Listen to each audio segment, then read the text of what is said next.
Ажырашуу тагдырдын сыноосу, өмүрдүн жаңы барагы.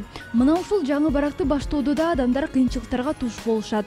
Тактап айтканда, ажырашуудан кийин депрессия болбой койбойт. Уйку качып, жашоо кызыксыздай сезиле баштайт. Мындай абалдан кантип чыкса болот? Суроого психолог жана бул сыноодон өткөн атактуулар жооп беришет. Сүйүктүүсүн аэропорттун 101 Роза менен күтүп алып, тезе бөгүп элдин алдында колун сураган Азамат Байматов жубайы Айжан Эмилова менен баш кошкон эле. Бирок жыл айланбай футболчунун үй бүлөсүнө көз тийдиби, Айтор экөө эки ажырым жолго түшүштү. Мындай турмуштун сыноосуна сынбай, оор абалдан чыгып кетүүнүн жолу барбы? 101 Роза берип, анан сүйүүсүн элдин баарына мактанып, мен сүйүүмдү таптым. Анда деле айткан, чын сүйүүмдү эми таптым депчи. Нике шакегимди эми чечпейм деп чыкканда, анан кийин ошентип айткандан кийин, тиги ушундай той кылып элдин батасын алгандан кийин, тойдон кийин бир жумадан кийин эле экөөбүздө жанжал башталган. Эмнеге дегенде ал киши тойдон кийин бир жумага жетпей дагы бир сүйүүсүн тапкан. Жылуулугун дагы бирөөдөн издеген да. Мен ар бир эле кыз туура түшүнсө керек деп ойлойм. Эмнеге дегенде ушунун баарын өткөндөн кийин, анан кийин тойдон кийин бир жумага жетпей, макул кыргыздардын салтын кичине карап, бир айдан кийин деле жүрсө болмок, жылуулук издепчи.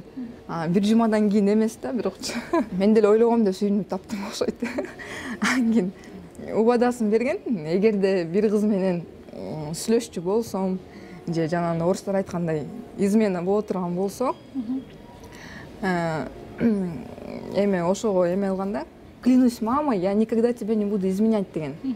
Эми бул эне деген бул ар бирибизге эле ыйык да. Анан энени убада берип аткандан кийин сөзгө туруш керек да, эне менен убада берерде кичине баш менен ойлонуш керек.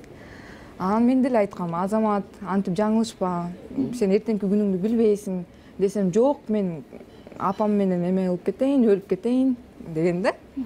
Анан эми ошо той болду, анан кийин тойдон кийин деле тойдун эртеси да болду.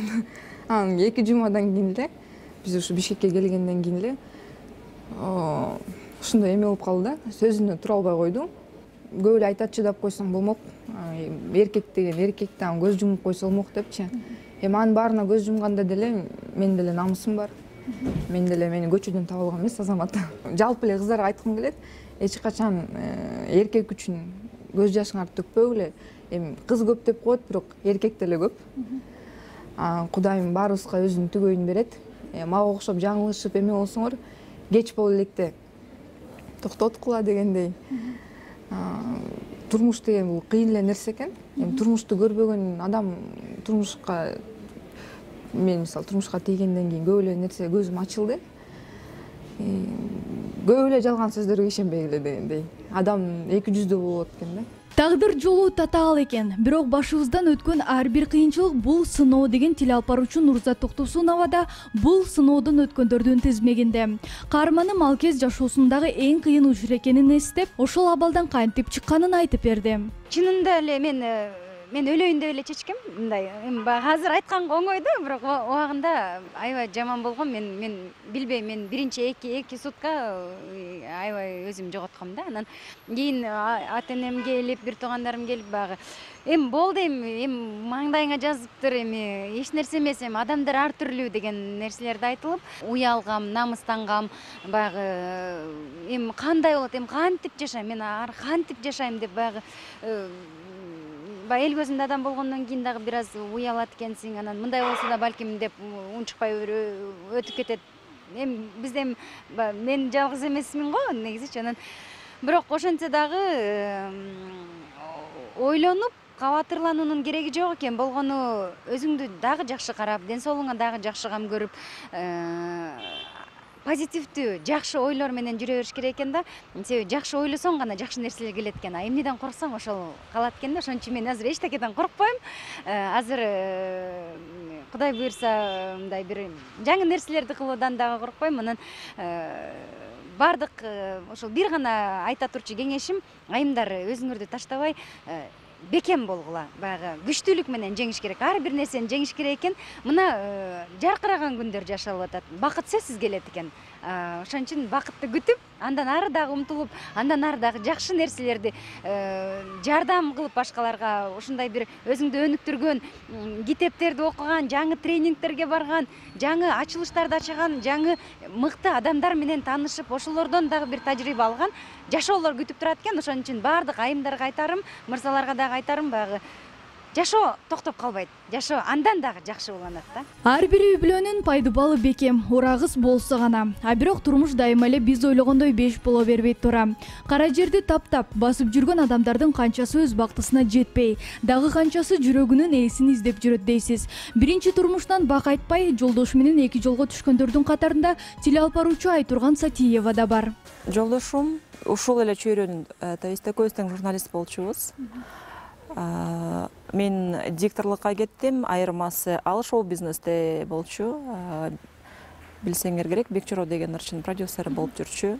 Кесибибиз бир чөйрөнүн адамыбыз, тескерисинче жеңил болот, бири-бирибизди колдойбуз, сүйрөйбүз, тартабыз деген нерселер бул таптакыр туура эмес болуп чыкты да. Кийин үй бүлө болуп курулгандан кийин тескерисинче так ушул нерселер ашыкчалык кылып, так ушул нерселер бизге жолтоо болуп туруп алды. Ажырашуу ушундай маселе экен, так бир себебин айта албайсың да. Бирөөнүн эмес, өзүңдүкүнүн дагы бир себебин айта албайсың. Эми көп себептер болду. Ушул стресстен улам, катуу ооруп калган учурларым болду башында.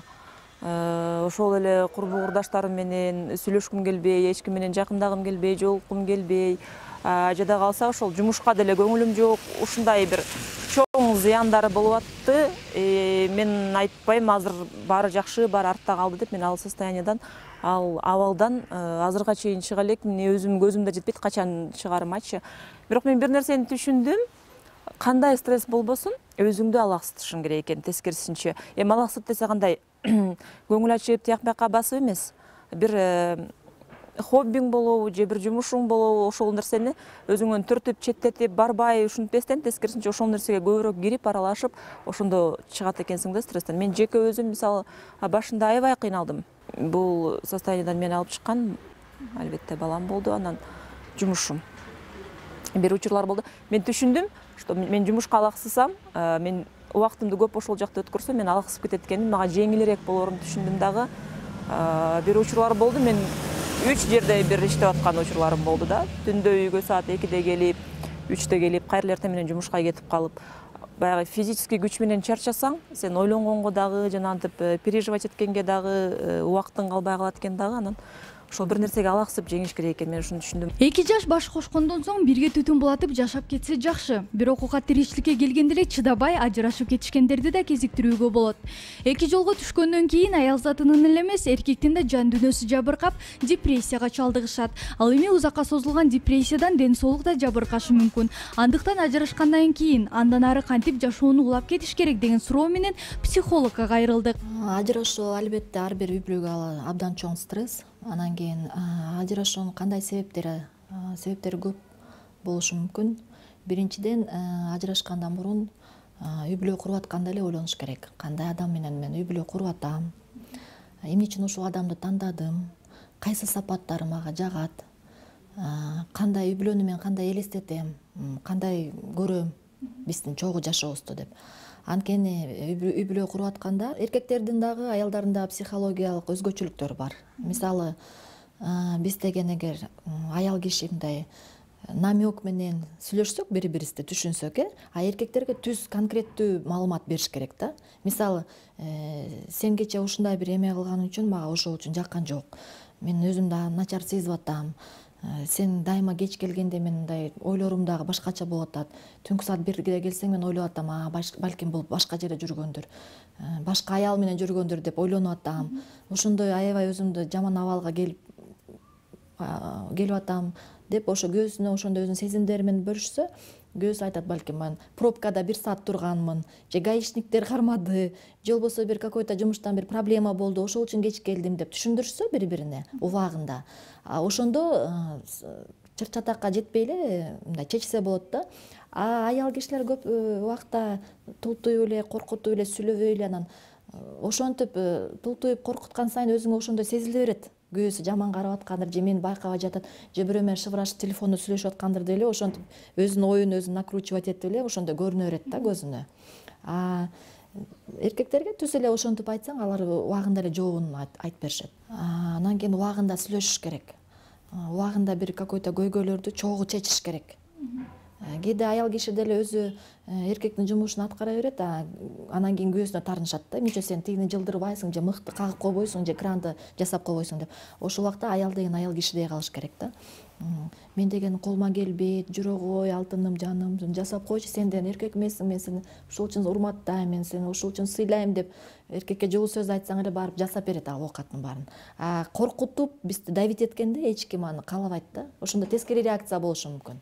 Ата энеси ажырашкан учурда бала сөзсүз эгер бирөө тыштап кетсе, аны атасы болобу же апасы болобу өзүн тыштагандай элестетет да. Апамды, атамды эмес, мени тыштагандай, мен күнөөлүү болгон үчүн ушинтип экөө жашабай калышты. Балким мен жаман болгондурмун деп баланын өзүнүн балоосу абдан төмөндөп, жанакындай өз-өзүнө ишеним сезими дагы төмөндөп, анан кийинки келечегинде өзүнүн турмуш курганда жашоосуна ошо таасир бериши мүмкүн да. Дайыма эле терс таасир болбойт. Тескерисинче кээ биркилер балдар намыстанып, жок, мен ата энем ажырашып кеткен, мен деген ажырашууга барбайм деп, балким жакшы мындай моделде болушу мүмкүн. Депрессияга алып келүүнүн дагы бир себеби терс ойлор. Өткөнгө өкүнүп, кабатырланып, кейип-кепчи берсеңиз, жашоого болгон үмүт өчүп, келечекке күч калбай калат. Андыктан мындай ойлордон арылуу үчүн адам ар кандай пайдалуу иштер менен алектенүүсү туура болот, дейт психолог. Ажырашуудан кийин дагы психологиялык абал эркектер менен аялдардыкы өзгөчөлүктөр бар да. Мисалы, аял киши депрессияны кандай ал ыйлап, жанакы жаздыкка аябай көз жашын төгүп дегендей, өзүнүн маанайы бузулуп өтсө, эркектер болсо жана ичкиликке кирип кетиши мүмкүн, же ачууланып, же жанакы раздражительность деп коет го, ошондой пайда болушу мүмкүн. Жумушундагы жакшы эме аткара албай калышы мүмкүн. Бирок эки жак тең эч кимиси прям бактылуу болуп кетпейт. Эгер мындай башка адамга кетсе деле, ошол эркек башка аялга кетсе деле, ал деле кайра жаңыдан адаптация болот ошо жаңы үй бүлөгө, жаңы эрежелерге, жаңы аялдын жаңы мүнөзүнө дегендей. Аныкы деле ошо стресс болот да баары деле. Аял киши болсо, мисалы, аны эгер тыштап кетсе, ал өзүн күнөөлөйт. Же эмне үчүн мен ошентип туура эмес кылып койдум го деп, анан өз-өзүнүн баалоосу түшүшү мүмкүн. Эмне үчүн баардыгы ошо депрессияга түшүп кетиши мүмкүн да. Анткени эме психология жанагы социальная норма деген түшүнүк бар да. Социальная норма деген эмнени билгизет ал? Мисалы, ар бир адамдын жолдошу болуш керек, анан үстүндө үйү болуш керек, анан кийин үй бүлөдө балалуу болуш керек деген нормалар бар да. Эгер ошо норма менен биздики келишпесе, анда уже өзүн адам кем сезе баштайт, башкаларга салыштыргандачы. Психологияда айтып коет, мындай негативный эме энергияны сублимация деп коет да. Позитивдүү бир нерсеге чыгарыш керек. Ыйлап, өзүн мындай урушуп салганда пайда жок. Только ошо жакшы бир ишке өзүн алек кылыш керек. Экинчиден, мындай психологко кайрылса болот. Ал жакшыраак жардам берет. Анткени профессионалдуу жардам болот да. Үчүнчүдөн, жалгыз отура бербей, башка адамдар менен жолугуп, достор менен жолугуп, же болбосо жанакындай курортко барып, же санаторийге барып, мүмкүнчүлүк болсо эгер, ошентип өзүн алаксытканга аракет кылыш керек, ойлор менен чогулуп. Анан үчүнчүдөн эч качан үмүт үзбөш керек, келечекте баары жаман эмес. Жок, бул деген мен турмушумда бир какой-то этап, бул этаптан өттүм, эми мени жакшы бир жаңылык күтүп атат. Балким ушул жолу мен жакшы бир бактылуу болушка аракет кылып, жакшы адамга жолугармын деп. Баары жакшы болот деген ишенимди жан дүйнөңүзгө орнотуп, үмүт менен алга кадам таштап, жакшы ойлорду ойлоо турмушуңузду жакшы жагына буруу үчүн жасаган биринчи кадамыңыз болот. Ал эми ажырашаардан мурда жети өлчөп бир кез деген макалда айтылгандай, чечимди чыгараарда жакшылап ойлонгонуңуз туура. Жашоо деген оңой эмес, сыноолорго бай болот. Сындан өтпөй сынып калсаң, баарын кайрадан баштаганга туура келет. Андыктан ар бир адам сабырдуу, чыдамдуу болуп, өз үй бүлөсүн сактап калууга аракеттенсе, ажырашуулар азайып, бактылуу үй бүлөлөр көбөйө баштар.